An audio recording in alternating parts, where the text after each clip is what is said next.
And I will start with Mother's Day. You know, it's been a tough year for Bobby losing his mom and for Craig and Nicole. Do you sense, I guess, an important day around the team today?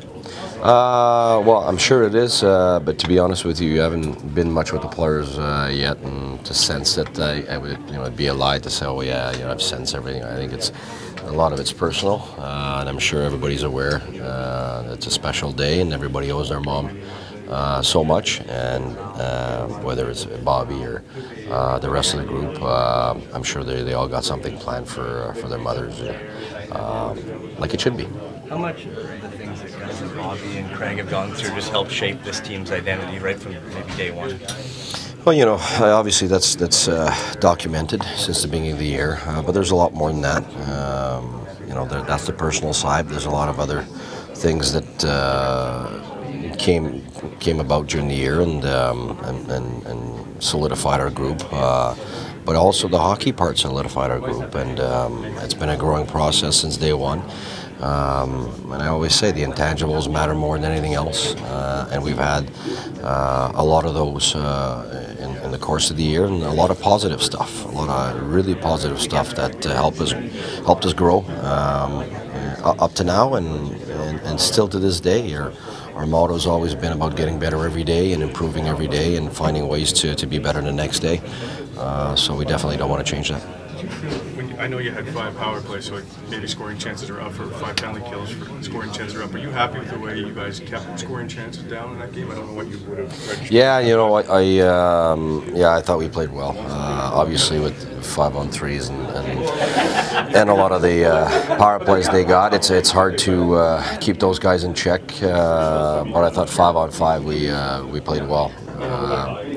We got 35 shots and. We outshot them, even though they got a lot of power plays, and so I have to give credit to our guys. I think 5-on-5, I think we're double the shots or something like that. So, but the scoring chances are, we gave ourselves enough to create some offense, and we tried to limit them. But the reality is, you're not going to limit those guys to nothing. It's impossible. These guys are too good. It's the Stanley Cup champions, and we're expecting the next game they're going to be coming out roaring and at their very best. What's the key to damage control against that power play? Why were you guys so effective? Well, you know what? I don't think there's any genius thing in there. Every penalty kill that's good is a penalty kill that's willing to block shots. It's a penalty kill that's in the shooting lanes. It's a penalty kill that's able to be there in the rebounds. And the tough part, obviously, for them is that you never know which side it's coming from. It could come from left to right, the top, the middle, the bottom. And so it's hard to know what they're going to do. But I thought our players yesterday reacted well and anticipated well.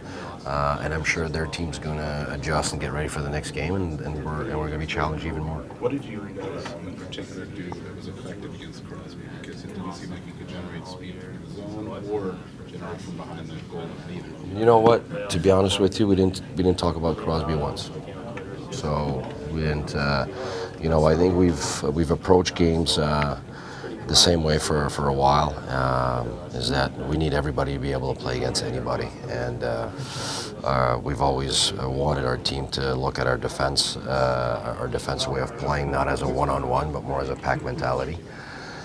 And so it doesn't matter who we play against and how good they are. We're aware of their strengths, but if we pay special attention to Crosby, then Malkin's going to give it to us. And if we pay special attention to him, then Kessel's going to give it to us. So they got too many tools and too many good players for us to start focusing on particular guys and start worrying about them every time they're on the ice. They're always on the ice. So for us, it's a pack mentality defense, and I thought we did fine with that, but we're expecting Crosby at his best the next game, and Malkin and Kessel and those guys, and it's going to be very, very, very, very difficult. Do you anticipate having Stallberg tomorrow? We could have him.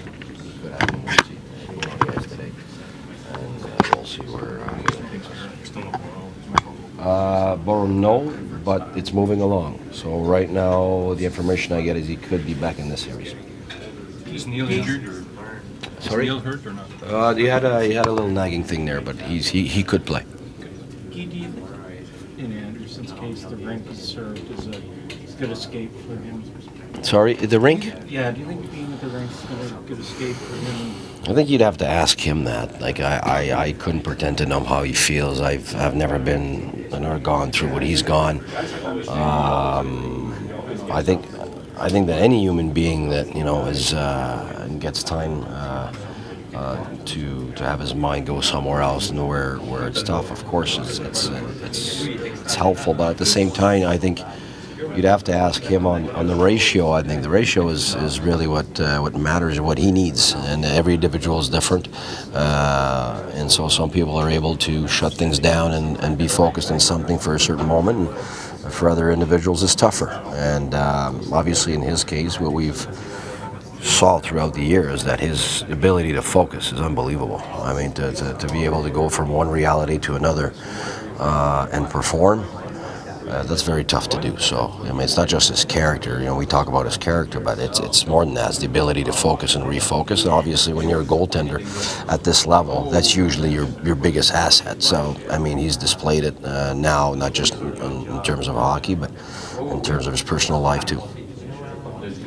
Do you see this as a special group of guys? I mean, it seems to me that they're pretty likable. They're really good people, and you know, when you get good people, you give yourself a chance to get good results. And we started the year, and I saw right away that we had good people, and obviously we missed MacArthur for the greater part of the year, and he was such a big part of that, and such a likable person and a great leader, and he was part of the core, like big time, and him coming back has meant a lot to the group, and not just on the ice, but namely the individuals. And I really think it's all about intangibles, and you're right, we've got good people, we've got guys who stick together. There's a family atmosphere, and it's the same amongst the staff also. And me and Pierre, you know, we have a terrific relationship. So all around, I think our intangibles have really made a difference. It really did. There's a hockey part, but you can have all the hockey part you want.